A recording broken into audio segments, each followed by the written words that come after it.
the latest military news update.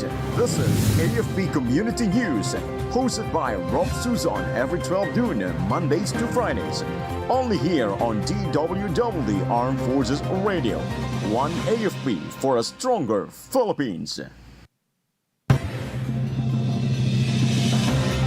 Western Naval Command signs agreement with Tubataha Management Office to boost Sulu Sea protection. National Amnesty Commission record 7,758 amnesty applications ahead of deadline. DA assures no province left behind in 20 peso per kilo rice program. DSWD intensifies response measures in Mindanao and Visayas amid basyang.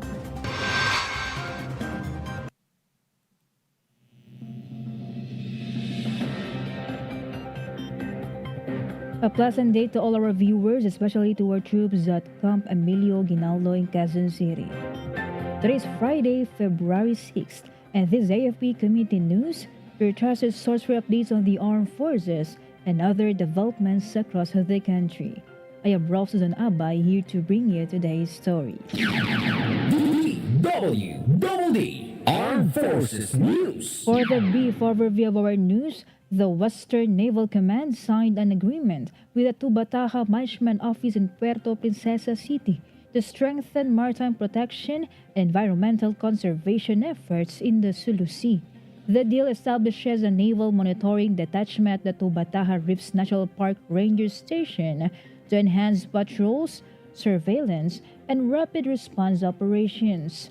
Rear Admiral Roy Vincent Trinidad, the spokesperson for the West Philippines, said the Philippine Navy presence will support the Philippine Coast Guard and the Bureau of Fisheries and Aquatic Resources in securing the protected marine area. He added that the initiative will help prevent illegal fishing, regulate diving activities, and protect coral reefs and marine species from damage. DWDD Armed Forces News. National Amnesty Commission Chairperson Leia Tanodra Armamento reported that only 7,758 people have filed amnesty applications as of the end of January, with just over a month left before the deadline. Leia Tanodra Armamento said most applicants come from the Communist Party of the Philippines, New People's Army, and National Democratic Front of the Philippines with 6,235. Followed by the Moro Islamic Liberation Front with 1,001, Moro National Liberation Front with about 500, and the Revolutionary Proletarian Army Alex Bongcayao Brigade with 92. She reminded former rebels that they must personally file applications even if their groups already signed peace agreements or they have surrendered to the government. President Ferry Marcos Jr. issued the amnesty proclamations last November 2023, and the Commission is seeking a 2-year extension while it processes approved applications. Armed Forces Radio. From NOLCOM at here's some information from Juan. Army and Air Force conduct air-to-ground operation training in Isabela. Go, Juan. The 502nd Infantry Brigade Philippine Army conducted an air-to-ground operations seminar with practical exercises in Etiague, Isabela, in coordination with the Tactical Operations Group 2 of the Philippine Air Force. The activity formed part of the Company Integration Training Exercise DAS-01 and involved 246 participants from the 4 provinces of Region 2. This included reservist students, officers, and enlisted personnel from various Army units, support units, and reserve components. Military officials said the training focused on enhancing coordination and communication between ground forces and air units, particularly on the proper employment of air assets during combat operations and humanitarian assistance and disaster response missions. The exercise featured actual deployment of 2 Black Hawk helicopters, giving participants hands-on experience in real-time air-to-ground coordination under simulated operational conditions. Officials added that the brigade initiated training aimed to improve interoperability between Army and Air Force units and strengthen the operational readiness of both active and reserve personnel assigned in the region. This is Jan Salak reporting for AFP Community News, 1 AFP for Stronger Philippines. State of the Union Address. President Ferdinand Marcos Jr. issued the amnesty proclamations last November 2023, and the Commission is seeking a 2-year extension while it processes approved applications. Thank you, Joanne from Nolcom. DWDD Armed Forces News. A married couple holding leadership roles in the New People's Army surrendered to government troops in Bicol. 9 Infantry Division identified the pair as alias Potts and his wife, also known as Luis Harali, and Sab, who served as secretary and political instructor of a guerrilla front in Camarines Norte and Camarines Sur. The couple yielded to the 42nd Infantry Battalion and turned over a .30 caliber rifle and a .60 caliber machine gun with ammunition, saying they chose a peaceful life for their family. 9 ID Commander Major General Aldwin Almasi said the surrender may prompt more fighters to leave the armed movement. DWDD Armed Forces News. The 11th Infantry Alakdan Division conducted a 3-day post-traumatic stress debriefing for survivors of the Three Shackers T3 maritime incident. 11 ID Commander Major General Leonardo Peña visited the activity and checked on the morale and well-being of the affected troops from the 21st Infantry Battalion, 41st Infantry Battalion, and 100th Infantry Battalion. Dr. Juliet Hakiran facilitated the sessions and guided 39 survivors through trauma-informed discussions and coping strategies. The division said the program strengthens mental health support while one personnel remained missing and coordination with authorities continues. Armed Forces Radio. From our report on the ground, let us hear the report of Jimboy about 12th CMO Battalion conducts West Philippine Sea Awareness Campaign in Zambales School. 12 Civil Military Operation Battalion conducted an information awareness campaign at Governor Manuel D. Barreto National High School in San Felipe, Zambales. The activity, supported by the 5th or 2nd Special Forces Team, gathered 48 students and was organized with teacher advisor Julian Iclarino. Troops discussed the current situation in the West Philippine Sea and its impact on national security and Philippines' sovereignty.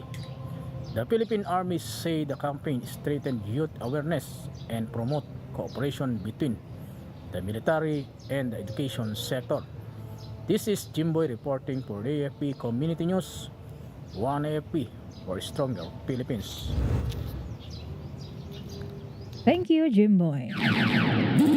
DWDD Armed Forces News. Undersecretary Ernesto Torres Jr. of the National Task Force to End Local Communist Armed Conflict urged the public and government peace communicators to actively counter communist disinformation campaigns in Metro Manila.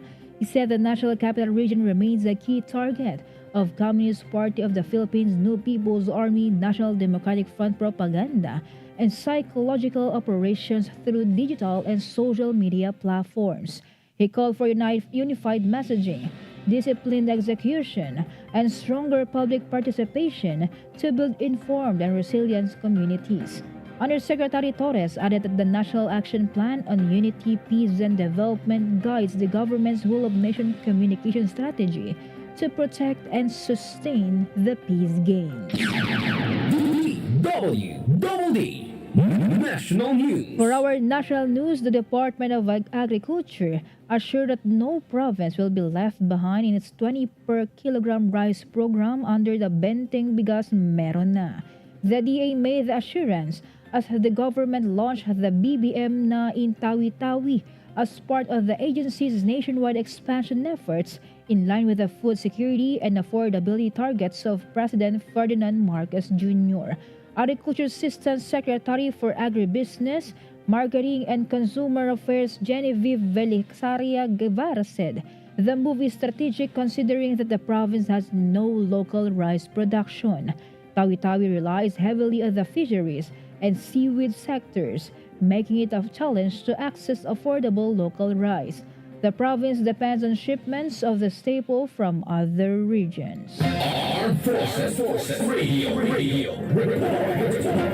Let us hear more from LJ of 1st CRG about 71st IB strengthens planning capabilities on territorial defense operations. Yes, Rofh, the 71st Infantry Kaibigan Battalion has taken another significant step in reinforcing its operational readiness through a 5-day battalion staff exercise held at the headquarters 71st Infantry Battalion, Camp Andres Malong, Benmalik, Pangasinan. This important exercise served as a critical component of the unit sustainment training aimed at ensuring the preparedness of the battalion staff officers and NCOs, company commanders, and their first sergeant and mission planning. It provided a deeper understanding of the planning process, developed visualization of the common operating picture, and enhanced attention to detail. Throughout the exercise, the participants remained deeply engaged in an intensive series of planning and coordination activities through the military decision-making process. They conducted detailed mission analysis, developed courses of action, and refined operational plans to ensure a cohesive and comprehensive approach to mission execution. Additionally, during the tactical exercise with our troops, the staff simulated various operational scenarios to evaluate the effectiveness of their strategies, identify potential gaps, and improve their decision-making capabilities. These efforts are instrumental in ensuring that battalion was thoroughly prepared to respond swiftly and effectively to any emerging threats, maintaining operational superiority and mission success. This is Meljo Inesio Arroco reporting for AFP Community News. One AFP for stronger Philippines. Thank you, Meljoy of First CRG. DWDD National News. The Department of Social Welfare Development has intensified its disaster preparedness and response operations. This came as Tropical Storm Basyang continues to move west-southwestward toward eastern Mindanao, bringing heavy rains, strong winds, and potential coastal flooding to some parts of the Visayas and Mindanao. The DSWD Northern Mindanao raised its alert status and activated round-the-clock monitoring of weather advisories and field reports. Quick response teams and specialized disaster response vehicles are on standby, while food and non-food items have been strategically positioned to ensure rapid assistance to affected communities. Standby funds amounting to 3 million are also available at the DSWD-10 to support ongoing and potential relief operations. DWDD National News. On the other hand, the Department of Social Welfare and Development is set to build an extension office and stockpile warehouse in the municipality of Conor, Apayao, in the Cordillera Administrative Region. DSWD Secretary Rex Gatchalian signed a deed of lot donation with Conor Municipal Mayor Jorico Bayawa for a 3,000 square meter lot where the extension office and warehouse will be constructed. While family food packs and other relief goods are already prepositioned nationwide, Gatchalian said the geographical location and challenging terrain of CAR often make it difficult for the national government to immediately transport relief goods during calamities. He added that the agency will allocate 30 million funds to build the provincial warehouse, especially now that the local government unit has taken care of the lot. Armed Forces Radio. Let us hear more updates from Emmy about AFP and VMMC strengthened military-medical cooperation. The Armed Forces of the Philippines Chief of Staff General Romeo Browner Jr. received Veterans Memorial Medical Center Medical Director Dr. Peter Paul Galvez during a courtesy call visit at Camp Aguinaldo, Quezon City. Both officials discussed expanded cooperation to improve healthcare support systems for Filipino veterans and their families. They identified joint efforts in medical capability development, specialized treatment, and institutional partnerships between the AFP and VMMC. The meeting forms part of ongoing initiatives to advance military medical services through stronger interagency collaboration. This is Amir reporting for AFP Community News, One AFP for Stronger Philippines. Thank you, Ami. DWDD National News. Meanwhile, Agriculture Secretary Francisco Chularal Jr. said the tighter measures are needed to sustain stable food prices in the Philippines. The DA chief made the statement as food inflation eased sharply in January.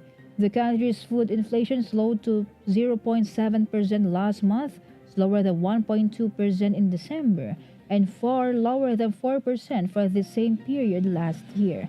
Chularo said there is no room for complacency and stressed the need for tighter management of the country's food supply for the months ahead.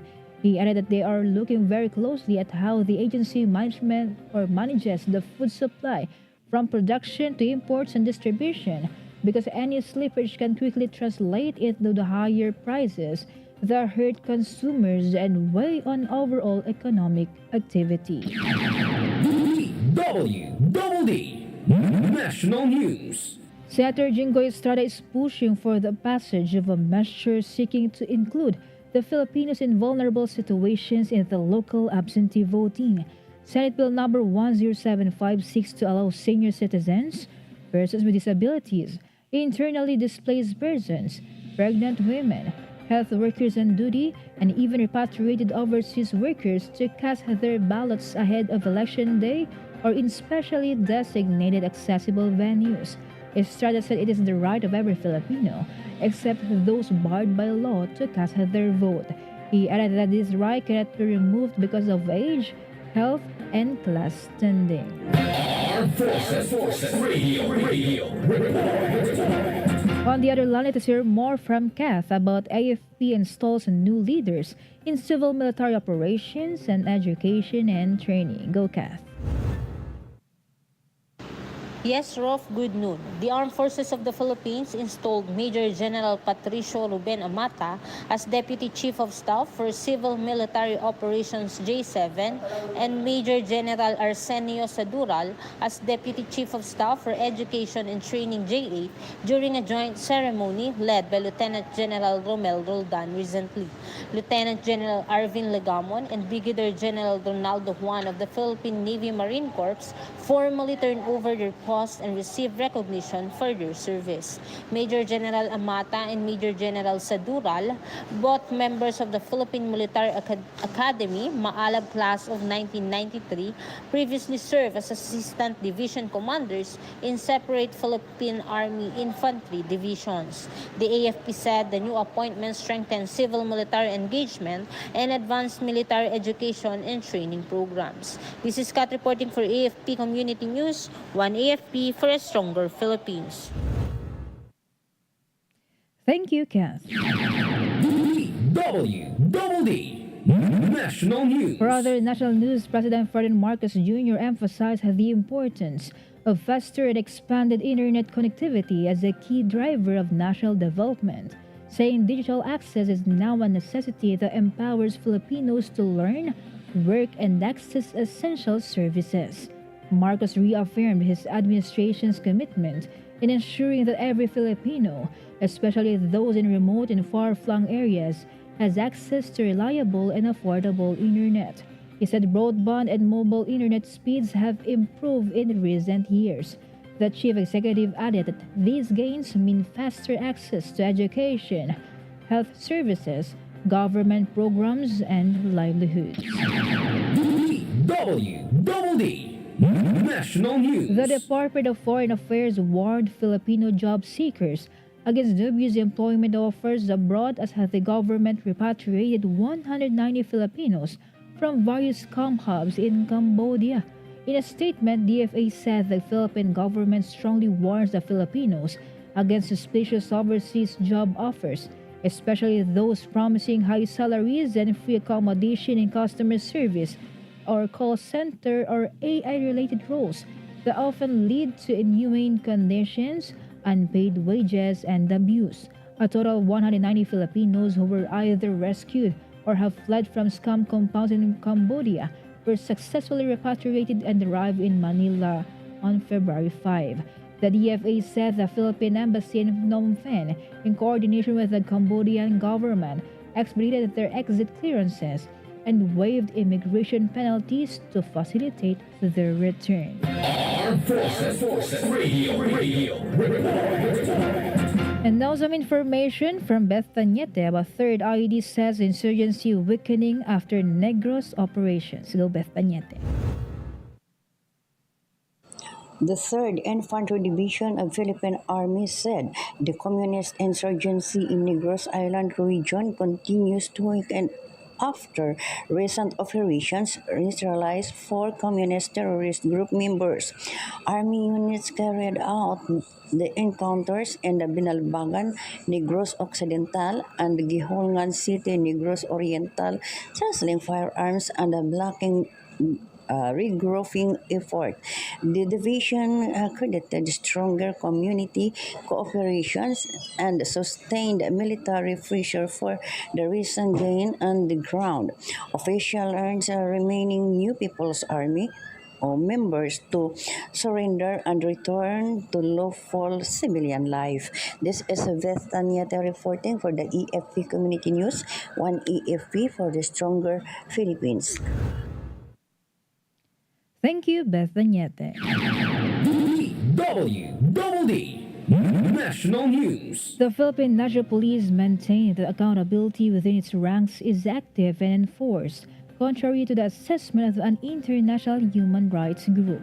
PNP Chief General Jose Melencio Nartates Jr. said they respect the views of international rights groups, but they do not agree that accountability mechanisms in the PNP are inadequate. Nartates added they have strengthened internal investigations and made sure that police officers who violated the law are held accountable. The police chief issued a statement a day after Human Rights Watch released a report criticizing the Philippine government for supposedly failing to ensure sufficient domestic accountability in the previous administration's drug war. DWDD National News. President Ferry Marcos Jr. said the government is making massive investments in education and skills development while leveraging technology to bring training and employment opportunities closer to Filipinos. Marcos made that statement as he led the launch of the Technical Education and Skills Development Authority's Skills Passport mobile application in San Juan City. He called the platform a key reform to modernize skills training and workforce development. The president also underscored that technology has become inseparable from daily life, noting that learning, communication, and work have largely shifted to digital platforms. He said education and skills development remain the administration's primary investments for long-term growth, revealing that more than 1 trillion has been allocated for education this year. Armed Forces Radio Report. From Spencer, updates about Army Chief leads the inauguration of new Army Quartermaster Warehouse in Tarlac. Yes, Rofh, Philippine Army Chief Lieutenant General Antonio Navarrete and Armor Pambato Division Commander Major General Pedro Balisi Jr. inaugurated the new Quartermaster Warehouse at Camp Odinel in Capas, Tarlac. The facility strengthens logistic and supply operations by serving as a central hub for storing and distributing essential material for division units. Armor Division officers and enlisted personnel attended the ceremony, supporting the Army's modernization and readiness efforts. Furthermore, the Philippine Army said the project supports its push for a more capable ground force ahead of its 129th founding anniversary in March 2026. This is Spencer, reporting for AFP Community News, one AFP for stronger Philippines. Thank you so much, Spencer. DWDD National News. The Department of Transportation will extend all runways in regional and provincial airports to a minimum standard of 2,100 meters. These aims help bring down the cost of domestic flights, particularly in tourist destinations like Siargao Island in Surigao del Norte. The DOTR's direction is in line with President Ferry Marcos Jr.'s order to make domestic travel more affordable to passengers and encourage the tourists to visit the country's top destinations. Acting Transportation Secretary Giovanni Lopez added that airports that fall short of the 2,100-meter runway will be extended to allow jet-powered aircraft that carry more passengers than propeller airplanes. DWDD Armed Forces News. And that concludes today's broadcast, and thank you for your continued support, particularly to our viewers on AFP Radio DWDD's official Facebook page. Join us again next week for more stories and updates, same time and same station. Once again, this is Rofh Suzon-Abay for AFP Community News, one AFP for stronger Philippines. Behold the latest military news update. This is AFP Community News, hosted by Rofh Suzon every 12 noon, Mondays to Fridays. Only here on DWDD Armed Forces Radio. One AFP for a stronger Philippines. Ito ang DWDD 1134 kHz AM. Balita, impormasyon at musika. Ito ang DWDD AFP Radio. Boses ng Kawal Pilipino. Kayo ay nakatutok sa DWDD AFP Radio. Kami po ay kasapi ng KBP, Kapisanan ng mga Broadcaster ng Pilipinas.